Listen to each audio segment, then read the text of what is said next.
Yep, hammers are so back. What my loot? Give me my trash. Huge. Finally, I have escaped the mines. I finally hit 450 power, and now I can focus on just trying a bunch of different builds with my new armor and the new stat system. Holy crap, that took forever. I know I'm late to the party for talking about Solar Titan, but I don't care. Late is better than never, and the build is fun, and it's stupid, so let's talk about it. As you guys know, Bonk Hammer used to be very, very meta viable back in the day until Bungie decided to throw it off a cliff and just completely kill the build, because they made it so that when you throw your hammer, there would be a small cooldown before you can do the action again, thus making your build very sluggish and basically killing the entire concept of it. A little after Edge of Fate launch, they ended up reverting that nerf to where the hammer can just be picked up again and thrown instantly with no waiting cooldown. So that's a plus. The other bonus that we got with this expansion is the new armor stat system, where you can spec into your melee stat to do increased damage with all of your melees. On top of that, they also fixed that you can use 1-2 punch with your melees now, including Bonk Hammer. And as you saw in the opening clip, once you start stacking everything together, it's pretty disgusting. Alright, let's get into the build. So the super we're using with our Sunbreaker is going to be Hammer of Soul. Technically, you could use Burning Maul if you'd like. I personally just like Hammer of Soul better. Then in our abilities, you can use whatever barricade you want, whatever jump you want, but if you use Catapult without lines, you're a psycho. Then, of course, we're using Throwing Hammer as our melee.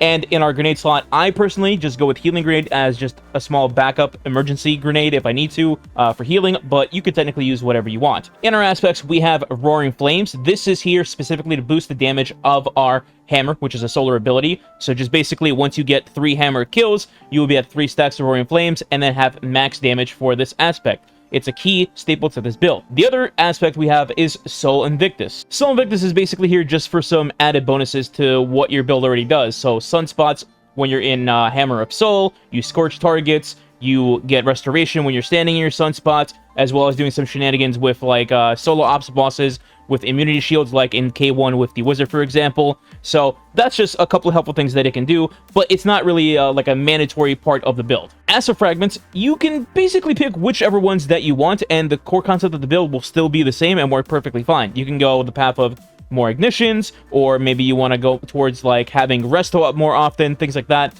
It's up to you, but personally, what I have on is going to be the following. First up is going to be Ember of Ashes. This applies more Scorch stacks to targets. The main reason this is here is A, you get to an ignition faster, and B, in the event of things happening like losing your hammer because you threw it at an enemy and it bounced off into Uganda, you can utilize your normal melee to apply Scorch to an enemy, and then 3 normal melees will cause an ignition. Thus, you'll create a sunspot thanks to Soul Invictus, and in the sunspot, you just stand there and get your hammer recharged that much quicker. This will also give you restoration thanks to you standing in your sunspot, and also you create a fire sprite from the enemy that you just killed. And why does that matter? Well, our second fragment is going to be Ember of Searing. Defeating a scorched target grants melee energy and creates a fire sprite. When you create a fire sprite, that gives you grenade energy when you pick it up. That leads me to my third fragment, Ember of Mercy. Picking up a fire sprite grants restoration. So on top of Soul Invictus giving you restoration from sunspots, you also get restoration when you pick up a fire sprite. So you just keep yourself continuously healed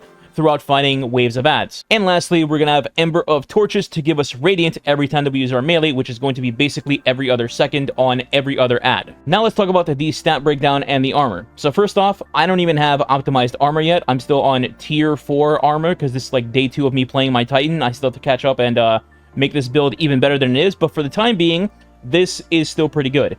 My main stat in this build is going to be the melee stat, of course, because we want to maximize our damage with our hammer. So currently what I have on is 160 melee, and then I'm going to also have gloves that have 2 copies of melee font in it. So what this does is when I pick up an Orb of Power, which I can do by just throwing a hammer at something, I will then get 40 points of extra melee because of these 2 copies of fonts. They give 20 each. So in total, once I have an orb, I will have 200 melee, doing the maximized amount of damage with my melee, which would be 20% extra damage in PvE. And the way we're going to make our orb is going to be heavy-handed. Simply put, your powered melee final blows create an orb of power. So throw hammer, bang, you made an orb. Now while we're here, let's talk about our exotic, Worm God's Caress. So there's 2 reasons to run Worm Gods now instead of just 1.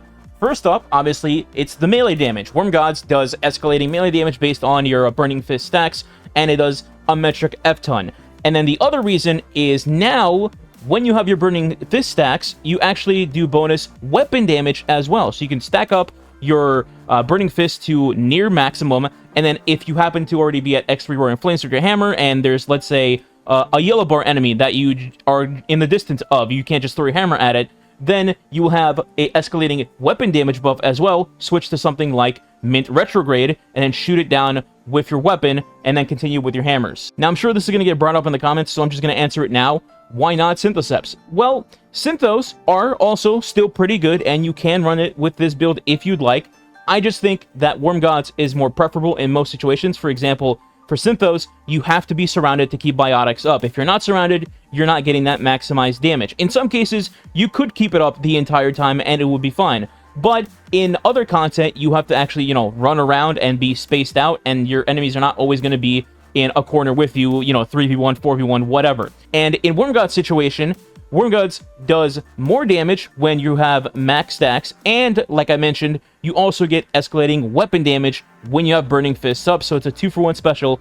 And unlike Synthos, I don't have to be surrounded the entire time to get that maximized damage. Basically, what I'm saying is you can run either one. You can run Worm Gods or you can run Synthos. Up to you, player preference and all of that. Back to the stats, my second stat is going to be our Super. So currently I have it at 80 points, but I also then have a Super Font in my helmet, which gives me 20 more points for a total of 100, and that'll be the max amount you can get for amount of super energy gained from your kills. Basically, you get your super as fast as you possibly can with this stat. After that, I kind of went for an all-rounder approach. I got my class to 50, I got my grenade to 57, and then I have my weapons at 61. Basically, you kind of don't need the rest of those stats, but you also don't want to have them at like 0 or 10 points. Otherwise, you have 0 benefit to them. It'll take you like 3 years to get your grenade back, and obviously, you don't want that. If I had to spec into a third stat, once you have proper armor like tier 5s and all that, it would probably go into my grenade, just to have that healing grenade up as much as I can. Now let's talk about weapons. So, for my heavy slot, I went with just having Eager Edge Sword for movement tech, as my nuke for this build is going to be my hammer. I'm not really going to depend on heavy ammo for anything, so I just went with movement tech. But you can put whatever you want in this slot. For my kinetic, it's kind of the same thing. You can put whatever you would like, but I personally went with having a Mint Retrograde because it's basically an ammo printing machine. My role has M-Base Assassin and Chain Reaction, plus it also has Abundant Ammo as the mod, so my ammo regeneration stat is at 76, which means when I do get kills with my Mint Retrograde, my meter for my special and heavy is going to skyrocket very, very quickly to make ammo when I need it. And also, Mint Retrograde hits like a truck, so that's just an added bonus. As for your energy slot, this is where all the options happen. I think you have a few different decisions to make here.